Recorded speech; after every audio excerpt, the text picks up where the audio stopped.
Hey there everybody, it's Nathan Cool, and in this episode I'm going to be reviewing the newer Speedlight from Godox, the TT685II. I'm going to be comparing that against the Godox TT600. Now I'm also going to be showing not just the comparisons between these, but also how to set each one of them up because they are somewhat different. Now with full disclosure, I did get a TT685II from Godox to do some testing, but as you know from prior reviews that I've done on my site, that doesn't matter because I don't always give the best review for a product just because someone gave me a product. In fact, if you know from some of the prior reviews that I did, for instance, on the 8100 Pro, I wasn't a fan of that, or the 8300, but I've got reviews to all those as well as my reviews on the 8200, the 8400, all the other lights down in the description for this video. So anyways, without further ado, let's jump into this and see how these two Speedlights compare. So here on the left we have the newer TT685II, and on the right the TT600. They both are about the same size, same footprint. They do cost a little different. The newer TT685II is $130 and the TT600 is about $75, so about 40% less. So is there enough of a difference here to warrant that extra cost for the newer TT685II? Well, that's something I want to dig into, and it does vary based on what you may be using this for. So throughout this video, I'm going to be giving recommendations along the way based on these various features. The power, when I tested these, were basically about the same. There really was no difference. And the color temperature, it really didn't vary as well. So these are pretty equal as far as what they can produce just for light. The one difference, if we take a look here, the 685II has a locking ring, which is a little bit different than we normally have with a lot of these Speedlights, where you've got the standard just screw-in knob from the TT600. I don't think that's really that big of a deal to make that big of a difference for the feature set. Now, the TT685II definitely has more of these custom features for doing ETTL and flash bracketing, high-speed sync, and multi-strobic effect. You can do a lot of that with the TT600. It did seem to be a lot more flexible with the TT685II, but those are things, as you know, that I don't use throughout my photography. When it comes to real estate photography, these are little poppers that I use throughout various places, and when it comes to other work that I do, for instance, portraits and also for products, then I'm tending to use other lights. But either way, when I do use Speedlights, I'm using so much manual mode, so that's really where the rubber meets the road in a lot of ways, to where it's, okay, if you were to strip this down to its most basic form to do some of these other things, how do they really stack up? Because if I'm going to be doing TTL, if I need to do something that's not manual, if I need to do something that's going to be using high-speed sync, I'm probably not going to rely on just a Speedlight to do that. I'd want a bigger light anyway. So for either one of these lights, I'm not going to count that as something to really compare the two. So instead, let's dig into more of the other functionality. One of the things that I never really liked about the TT600 was that I had to cover up the front with gaffer's tape, because if I didn't, it would be blinking. Blink, blink, blink, blink, blink. Whenever I'm in manual mode, I'm trying to trigger this from like an X Pro trigger in the hot shoe of my camera. This thing just blinks like crazy. That's something that we don't have with the TT685II. So definitely a plus there that I don't have to use gaffer's tape on the TT685II. When we get into some of the other menu items, we can see that there's a little bit of complexity when we get to the 685. So just to show some of the basic setup, I'll run through the TT600 first, and you can see from this also how this will differ as far as that type of feature when we get to the 685. So here I have it set up. You can see it's at half power, it's in manual mode. I could be using this thumb wheel here just to change the power. And of course I do that with the like X Pro that's in the hot shoe of the camera. But as you know, I can quickly walk around if I'm using this for a little added pop doing real estate photography. Even though the X Pro is triggering it, I can just quickly change this, and then just keep pop, pop, pop, pop, popping. So anyways, that's one feature I really like. It's a little bit different when we get over here, and I'll show all that as well. But here the setup is very simple in that if I want to change the mode, there's fewer buttons as you can see than the 685, and I would just press the mode button, and here that's if I'm going to do the multi effect, if I'm going to be doing that. But anyways, I'm always using it in manual mode. And so setting the group, setting it for wireless, that's not too hard. You would hold that mode button in for a couple seconds, and then you get a little blinker down here on that thing. You can then change on what type of mode, like it could be a master here, and this is very difficult to use. You could have used this for a master, and then you could change and you could select different groups, which you'll see up here, and then I can select the power for each one of the groups and control other lights. I never really liked this feature. It does have to be in the hot shoe of the camera to do it anyways, but you don't get a view of all the individual ones. I think the 685 will do that better. I'll show that here in just a second. So now the other mode that I would typically use, I'll hold that in once again, the mode button for a couple seconds. Now it would be in this slave mode.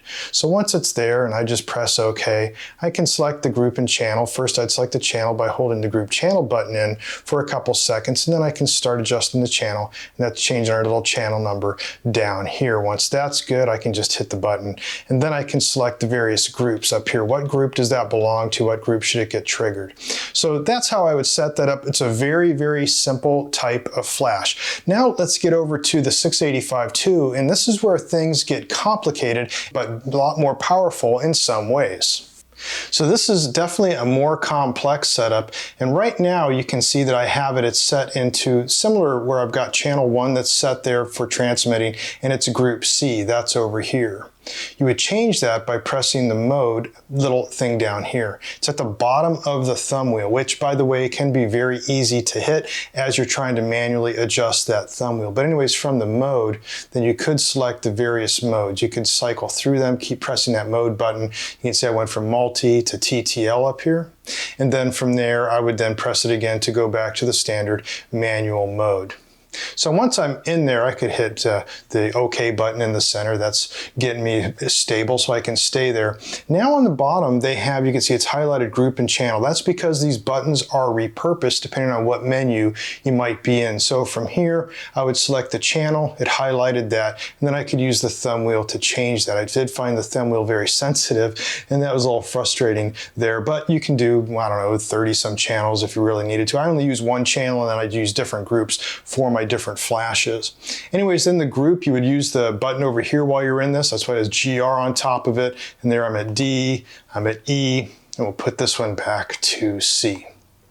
Now you would think that I could manually start changing power. Now the power can be changed through using the X Pro trigger in the hot shoe of the camera, but like I was showing on the TT600, where I want to now just change power by just flipping the thumb wheel as I'm walking around doing pops. Changing the thumb wheel here doesn't do anything. What you have to do is select side of the thumb wheel and press that in where this tiny little plus minus sign is. So once I do that, it highlights the flash power, and then I can move that around. But what I didn't like is if I hit that wrong, and I could change very quickly into the mode selection. So this was a little bit of a frustrating thing, that it's here, that's fine. I could keep changing the power, but if I'm not very careful, I possibly could change the mode. So it does lock it in place though once you hit enter from it, so if you didn't want to change the flash power. So it's really not that I wouldn't use it for that reason, it's just something to be aware of, how to get out of it if it happens, and then how to utilize that to your advantage. So one thing that I did like with the 685II was its ability to also work better as a transmitter in the hot shoe of the camera. Now, I just prefer to use the X Pro in there, but if you're doing something where you want a little bit of hot shoe flash, and you're also going to be then commanding other lights around the area, even if they're bigger lights, the 8600, 8400, 8200, whatever, you can do that easier, I think, from the TT685 than you can the TT600. The TT600 doesn't have a very good view. And here, what you can do with the 685, you hit this button down here, hit it a couple times, and you'll see this view. And this view then is more intuitive, where you have M, which is the master itself, which would be then the flash that's in your hot shoe. And then you've got groups A, B, and C that you can control. So you can control this to flash a little bit, whatever. But for instance, you could go here to B, and you can change its mode to manual.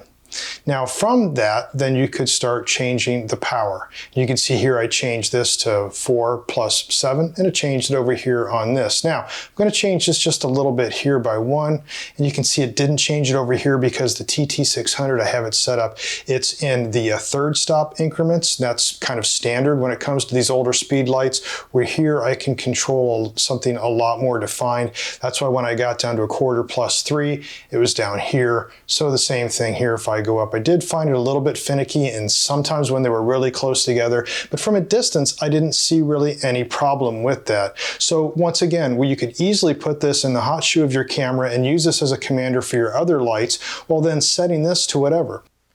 Now, I did find that the commander mode, this transmitter mode, trigger mode in the TT685 worked really well with some of the newer Godox lights. Instead of some of the TT600 was a little bit finicky, but with, for instance, here on the right, I've got an AD100. So just a typical AD100, very, very small flash unit, kind of compares. So we can see the back screen. And so if I go up here to A, and I start moving that, you can see it really moves 1-to-1, because once again, it's also got that 1/10 increment here. So this was a lot more reactive to it. I'll just go ahead and move this down to a real low flash power and do a little test, and it flashes no problem. So this worked really well for these cases.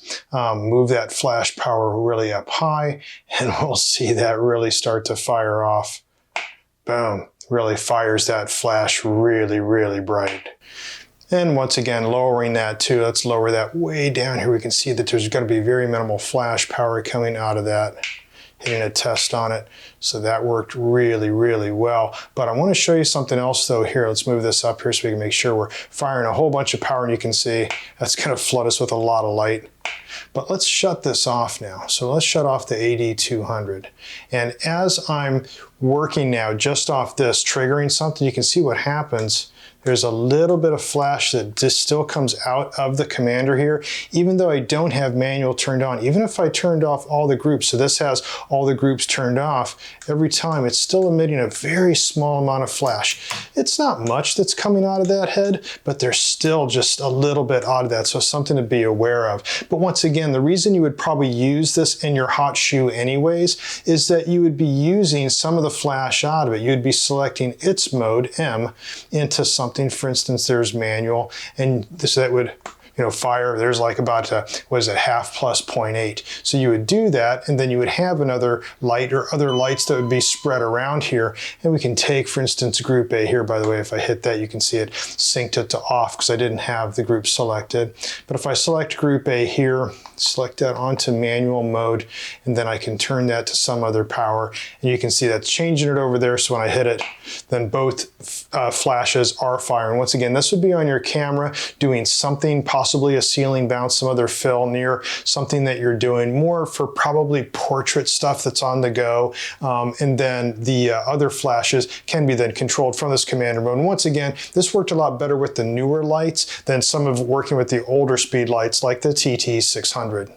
Well, I hope this review was useful for you, that you can use this in some of your gear buying decisions. If you did like this video and you want to see more, you can subscribe to my YouTube channel. It won't cost anything. And as soon as one of these videos is posted, you'll be the first to know. Thanks so much for watching. Until next time, take care, be safe, and get out there and shoot something.